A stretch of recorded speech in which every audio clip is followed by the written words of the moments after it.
உங்களுக்கு இந்த மாதிரி எல்லா சிம்டம்ஸ் இருந்தால் கண்டிப்பாக கால்சியம் டிஃபிஷியன்சி அப்படின்றத நீங்களே தெரிஞ்சுக்கலாம். ஏன்னா நம்மளுடைய எலும்புகளுக்கும் பற்களுக்கும் நரம்புகள் ஒவ்வொரு செல்களுக்குமே நம்ம ஆக்டிவாக இருக்கணும் அப்படின்னா ஒரு 45 வயதுக்கு மேலே பார்த்திங்கன்னா கட்டாயமாக நிறைய பெண்கள் கால்சியம் டிஃபிஷியன்சினால் பாதிக்கப்படுறாங்க. இதோடு சேர்த்து காலையில் எந்திரிக்கும் போதே நமக்கு ஒரு உடல் சோர்வு ஏற்படுறது, நடக்கும்போது மூச்சு வாங்குறது, உட்கார்ந்து எந்திரிக்க முடியல, மாடிப்படி ஏற முடியல, மூச்சு வாங்குது.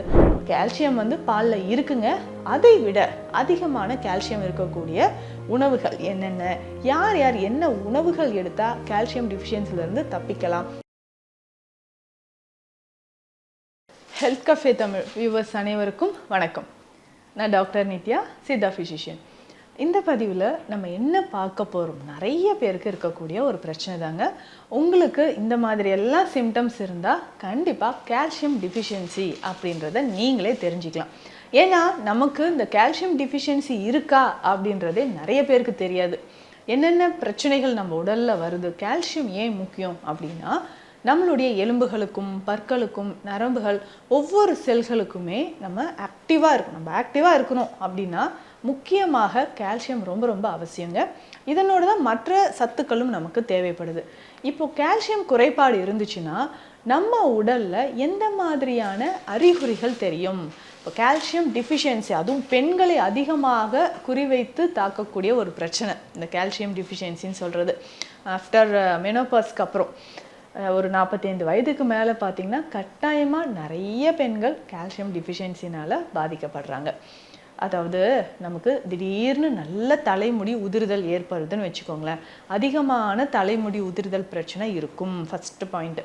அதுக்கப்புறம் பார்த்திங்கன்னா ட்ரை ஸ்கின், நிறைய பேருக்கு ட்ரை ஸ்கின் இருக்கும். நம்ம என்ன பண்ணுறோம், ட்ரை ஸ்கின் ஆயிடுச்சா, ஓகே ஏதாவது ஒரு லோஷன் போடலாம், மாய்ஸ்சரைசிங் க்ரீம் ஏதாவது யூஸ் பண்ணலாம், ஆயில் யூஸ் பண்ணலாம், பியூட்டி டிப்ஸ் இதை ஃபாலோ பண்ணலாம் அப்படின்லாம் நம்ம நினைக்கிறோம். பேசிக்காக நம்ம உடலில் இருக்கக்கூடிய பிரச்சனை கால்சியம் குறைபாடு. அப்போது அந்த கால்சியம் குறைபாடு இருந்தால் ட்ரை ஸ்கின் இருக்கும். இதையும் நீங்கள் ஞாபகத்தில் வச்சுக்கோங்க. அடிக்கடி நமக்கு பற்களில் கம்ஸ்லேருந்து ப்ளீடிங் கம்ஸ் அப்படின்னு நம்ம சொல்கிறோம். ஈறுகள்லேருந்து ரத்தம் வடியுது, பற்கள் உடையிற மாதிரி இருக்குது, இல்லை கேவிட்டிஸ் வருது, இந்த மாதிரியான பிரச்சனைகள் இருந்தால், பற்கள் மஞ்சள் நிறத்தில் இருக்கிறது அப்படி இருந்தாலும் கால்சியம் டிஃபிஷியன்சியாக இருக்கலாம்.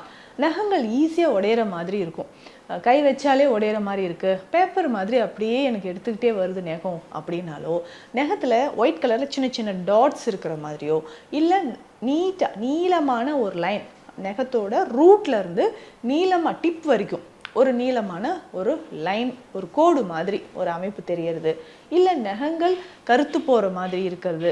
ஸோ இது எல்லாமே நமக்கு இந்த கால்சியம் குறைபாடு இருந்தால் வரக்கூடியது தான். அதே மாதிரி பெண்களுக்கு அதிகமான பேக் பெயின் வர்றது, இர்ரெகுலர் பீரியட்ஸ், அப்படியே பீரியட்ஸ் வந்தாலும் excess bleeding, over bleeding. So இந்த மாதிரி அதிகமான ப்ளீடிங், உதிரப்போக்கு அதிகமாக இருக்கிறதும் கால்சியம் டிஃபிஷியன்சினால் வரக்கூடியது தான். போனில் பார்த்திங்கன்னா எலும்புகளில் முக்கியமாக ஆஸ்டியோபோரோசிஸ் இருக்கிறது, போன் டென்சிட்டி குறையிறது, இந்த மாதிரியான பிரச்சனைகள் எல்லாமே ஏற்பட்டுச்சுனாலும் கால்சியம் குறைபாடு இருக்குது அப்படின்னு நம்ம தெரிஞ்சுக்கலாங்க. இப்போது இதோடு சேர்த்து காலையில் எந்திரிக்கும் போதே நமக்கு ஒரு உடல் சோர்வு ஏற்படுறது, நடக்கும்போது மூச்சு வாங்குறது, உட்கார்ந்து எந்திரிக்க முடியல, மாடிப்படி ஏற முடியல, மூச்சு வாங்குது, மூட்டுக்கள்லேருந்து கழுக்கெல்லாம் சவுண்டு வருது, இந்த மாதிரியான பிரச்சனைகள் உங்களுக்கு இருந்துச்சுனாலும் கால்சியம் குறைபாடு அப்படின்றத நீங்கள் தெரிஞ்சுக்கலாம். இதை சரி செய்கிறதுக்கு நம்ம என்னங்க பண்ணலாம்? ரொம்ப ரொம்ப சிம்பிளான வழிமுறைகள் நான் சொல்கிறேன், இதை ஃபாலோ பண்ணிக்கோங்க. கால்சியம் அப்படின்னாலே நம்ம எல்லாருக்கும் நினைவில் வரக்கூடியது பால். டெய்லி நல்ல பால் குடித்தா கால்சியம் நிறைய வந்துடும் அப்படின்னு. கால்சியம் பாலில் இருக்குங்க. அதை விட அதிகமான கால்சியம் இருக்கக்கூடிய உணவுகள் என்னென்ன, யார் யார் என்ன உணவுகள் எடுத்தால் கால்சியம் டிஃபிஷியன்சிலேருந்து தப்பிக்கலாம், இது எல்லாமே நம்ம தெரிஞ்சுக்கலாங்க. பொதுவாக கால்சியம் குறைபாடு இருக்கிறவங்க கவனம் செலுத்தி எடுக்க வேண்டிய உணவுகளில் ஃபஸ்ட் அப்படின்னா கீரைகள் தான். கீரைகளில் அதிகமான கால்சியம், இரும்புச்சத்து, புரோட்டீன், ஃபைபர்ஸ் இது எல்லாமே இருக்குங்க. ஸோ விட்டமின்ஸும் நிறைய இருக்கக்கூடியது கீரைகளில் தான். ரொம்ப எளிமையாக இந்த கால்சியம் குறைபாடு பிரச்சனை உங்களுக்கு சரியாகணும்னா இதை எடுத்துக்கோங்க, கீரைகளை நீங்கள் பயன்படுத்துங்க. ஸோ நம்ம ரத்தத்தில் கால்சியம் லெவல் இன்க்ரீஸ் ஆகிறதுக்கும் ஹீமோக்ளோபின் லெவல் இன்க்ரீஸ் ஆகிறதுக்கும் கீரைகள் ரொம்ப ரொம்ப முக்கியம். சரி, எந்த மாதிரி என்னென்ன கீரைகள் நம்ம எடுக்கலாம் அப்படின்னு கேட்டிங்கன்னா, ஃபஸ்ட்டு முருங்கைக்கீரை தாங்க. ஸோ முருங்கைக்கீரை ரொம்ப முக்கியமானது, கால்சியம் அதிகமாக இதில் இருக்குது, இரும்புச்சத்தும் இதில் அதிகமாக இருக்குது. அதுக்கப்புறம் பார்த்திங்கன்னா முருங்கைப்பூ, இதுலேயும் கால்சியம் ரொம்ப அதிகம். ஸோ ரெகுலராக முருங்கை இலையை உணவில் சேர்த்து சாப்பிட்ணும். இல்லைங்க எனக்கு கீரை கிடைக்கல அப்படின்னு சொன்னிங்கன்னா முருங்கை இலை பொடியாகவே நமக்கு கிடைக்கும், பவுடர் ஃபார்மில் இருக்கும். ஸோ இது டெய்லி 1/2 டீஸ்பூன் தேனில் கலந்து நம்ம சாப்பிட்டுட்டு வரலாம். ஸோ முருங்கை இலை பொடியை தேனில் கலந்து நீங்கள் சாப்பிடும்போது டெய்லி சாப்பிட்டுக்கிட்டே வந்தீங்கன்னா அயன் டிஃபிஷியன்சி இருக்காது, கால்சியம் குறைபாடு இருக்காது, உடல் நல்ல ஆரோக்கியமாக இருக்கிறது உங்களுக்கே தெரியுங்க. அதுவும் பெண்களுக்கு, ஒரு 45 வயதை கடந்த பெண்களுக்கு கால்சியம் குறைபாடு இருந்தால் அதை சரி செய்கிறதுக்கு தாராளமாக நம்ம முருங்கைக்கீரையை பயன்படுத்தலாம். அடுத்ததாக வெந்தயக்கீரை. வெந்தயக்கீரையிலையும் பார்த்திங்கன்னா கால்சியம் அதிகம், புரோட்டீன் சத்துக்களும் இதில் இருக்குது, அயன் ஸோ இரும்பு சத்துக்களும் இதில் இருக்குது. ஸோ எல்லா வகையான கீரைகள்லையுமே கால்சியம் ரொம்ப ரொம்ப அதிகம்.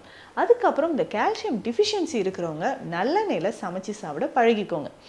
எலும்புகளுக்கு வலிமை சேர்க்கவும், நிறைய பேருக்கு போன் டென்சிட்டி குறைவாக இருக்கிறது, மூட்டுக்களில் பார்த்தோம்னா முக்கியமாக நீ ஜாயிண்டில் சைனோவியல் ஃப்ளூயிட் குறைவாக இருக்குது, ட்ரைனஸ் ஆகிடுச்சு, இன்ஜெக்ஷன் பண்ணிக்கோங்க அப்படிலாம் சொல்லுவாங்க. ஸோ அந்த ஃப்ளூயிடை மெயின்டைன் பண்ணுறதுக்கு நமக்கு நல்லெண்ணெய் ரொம்ப ரொம்ப முக்கியம்.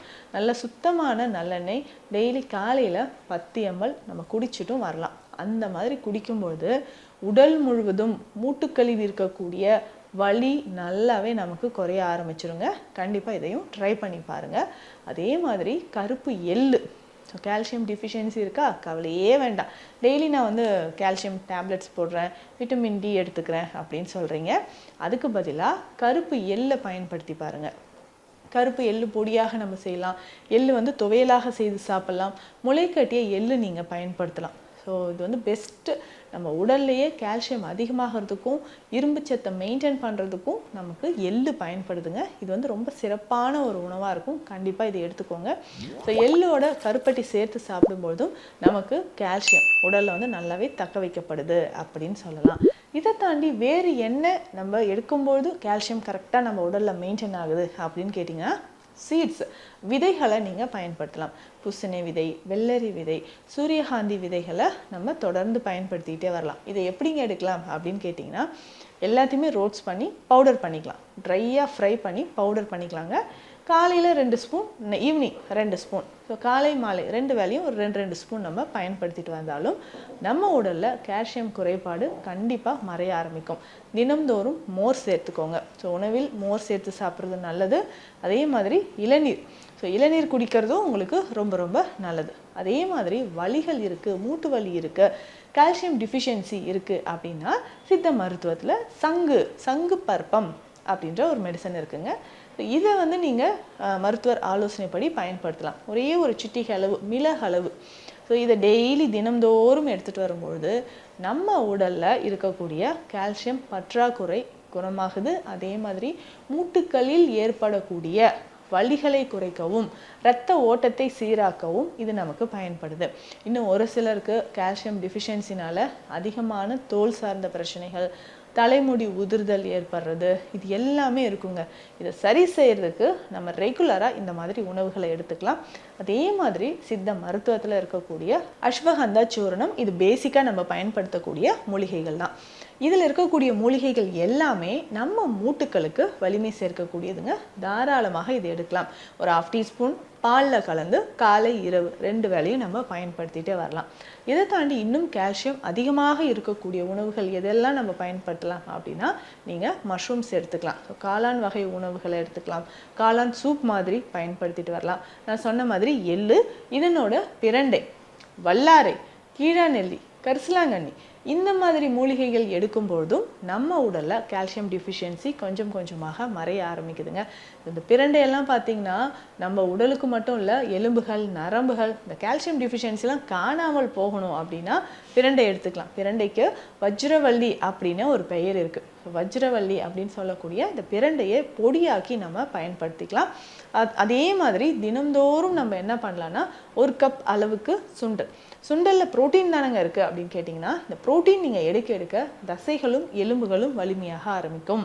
ஸோ அதே மாதிரி தினம்தோறும் ஒரு கப்பில் அந்த கொஞ்சம் சுண்டல் அதனோட கொஞ்சம் தேங்காய் சேர்த்து நம்ம எடுத்துக்கிட்டே வரும்போது இந்த கால்சியம் குறைபாடு கொஞ்சம் கொஞ்சமாக நமக்கு மறைய ஆரம்பிக்குங்க. ஸோ ஃபஸ்ட்டு போன் டென்சிட்டி எவ்வளோ இருக்குது, கால்சியம் விட்டமின் டி எவ்வளோ இருக்குன்னு செக் பண்ணிக்கோங்க. ஒரு மாதம் தொடர்ந்து இந்த மாதிரி நல்ல ஹெல்த்தியான ஃபுட்ஸ் நான் சொன்ன கீரை வகைகள் சித்த மருந்துகள் எல்லாமே ஃபாலோ பண்ணிட்டு திரும்பவும் கால்சியம் டெஸ்ட் எடுத்து பாருங்களேன். கண்டிப்பாக நீங்களே நல்ல ஒரு முன்னேற்றம் தெரியறத பார்ப்பீங்க. உடலில் இருக்கக்கூடிய வலிகளும் நமக்கு குறைய ஆரம்பிக்குது. இந்த பதிவு உங்களுக்கு யூஸ்ஃபுல்லாக இருக்கும்னு நினைக்கிறேன். மீண்டும் அடுத்த பதிவில் சந்திக்கலாம். நன்றி. இந்த வீடியோ உங்களுக்கு பிடிச்சிருந்தா லைக் பண்ணுங்க, ஷேர் பண்ணுங்க, கமெண்ட் பண்ணுங்க. மறக்காம ஹெல்த் கஃபே தமிழ் சேனலை சப்ஸ்கிரைப் பண்ணிட்டு பெல் பட்டனை கிளிக் பண்ணிடுங்க.